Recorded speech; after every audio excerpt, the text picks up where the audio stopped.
নমস্কার বন্ধুরা, কেমন আছেন সবাই? আশা করি সবাই খুব ভালো আছেন।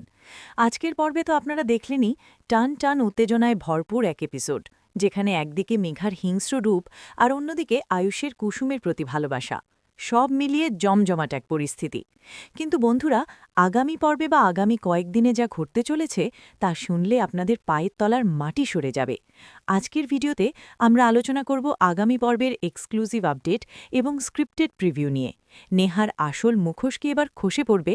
বিদেশ ভ্রমণে গিয়ে আয়ুষ কি চিনতে পারবে তার ল্যাপটপে থাকা সেই মায়াবী চোখের অধিকারিণী আসলে কুসুমি? চলুন, দেরি না করে শুরু করা যাক আজকের মেগা রিভিউ। বন্ধুরা, প্রথমেই আসি মেঘা এবং কুসুমের সেই দৃশ্যটিতে। আপনারা লক্ষ্য করেছেন নিশ্চয়ই, কুসুম যখন তার ব্যাগ গোছাচ্ছিল বা কথা বলছিল, মেঘা কুসুমের হাতটা ধরে এমন জোরে চাপ দিল যে কুসুম ব্যথায় কুঁকড়ে উঠল। এটা কি সাধারণ কোনো রাগ? একদমই না। এটা হলো মেঘার সাইকো প্রবৃত্তি। মেঘা আসলে দেবলীনার খালাতো বোন, আর দেবলীনার ছোটবেলার সেই মাসি মেঘাকে বড় করেছে। অর্থাৎ মেঘার রক্তে মিশে আছে প্রতিশোধের আগুন।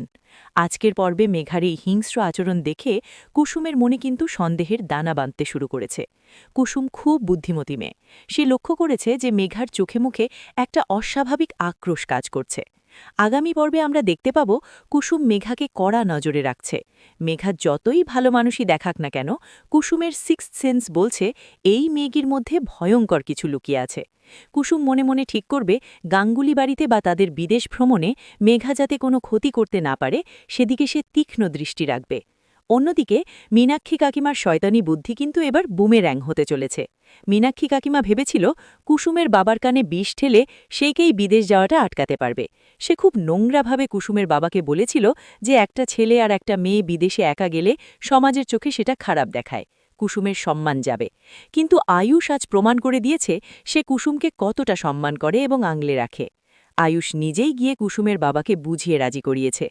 আগামী পর্বে আমরা দেখতে পাব আয়ুষ বাড়ি ফিরে মীনাক্ষী কাকিমার সাথে সরাসরি সংঘাতে জড়াবে। আয়ুষ স্পষ্ট জানিয়ে দেবে যে কুসুমের বাবার মনে এই নোংরা সন্দেহ ঢুকিয়ে মীনাক্ষী কাকিমা খুব নিচু মনের পরিচয় দিয়েছে। আয়ুষের এই রুদ্রমূর্তি দেখে মীনাক্ষী কাকিমাও ভয় পেয়ে যাবে।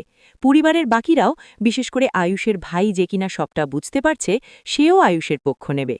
সবচেয়ে রোম্যান্টিক এবং টুইস্ট ভরা যে বিষয়টি আগামী পর্বে আসতে চলেছে তা হল আয়ুষের ল্যাপটপের সেই রহস্যময় চোখ। বন্ধুরা, আমরা জানি আয়ুষ একজনকে মনে মনে ভালোবাসে, যার ছবি বা শুধু দুটো চোখ তার ল্যাপটপে সেভ করা আছে। আয়ুষ পাগলের মতো তাকে খুঁজে বেড়াচ্ছে, কিন্তু সে জানে না যে সেই মেয়েটি তার চোখের সামনেই ঘুরছে। হ্যাঁ, আমাদের কুসুম। সেই বিজ্ঞাপনের শুটিংয়ের সময় নকল বিয়ে হলেও আয়ুষের অবচেতন মনে কুসুম তার স্ত্রী হিসেবেই গেঁথে গেছে। সিঁদুর পরানো সেই স্মৃতি আয়ুষ কিছুতেই ভুলতে পারে না। আগামী পর্বে যখন তারা বিদেশে বা সেই অ্যাওয়ার্ড ফাংশনে যাবে, সেখানে এমন এক পরিস্থিতির সৃষ্টি হবে যেখানে আয়ুষের সেই স্মৃতি আবার নাড়া দিয়ে উঠবে। হতে পারে কুসুমের চোখ দুটো কোনো এক বিশেষ। তো বন্ধুরা, আজকের পর্বটি কেমন লেগেছে কমেন্ট করে জানিয়ে দাও। ধন্যবাদ।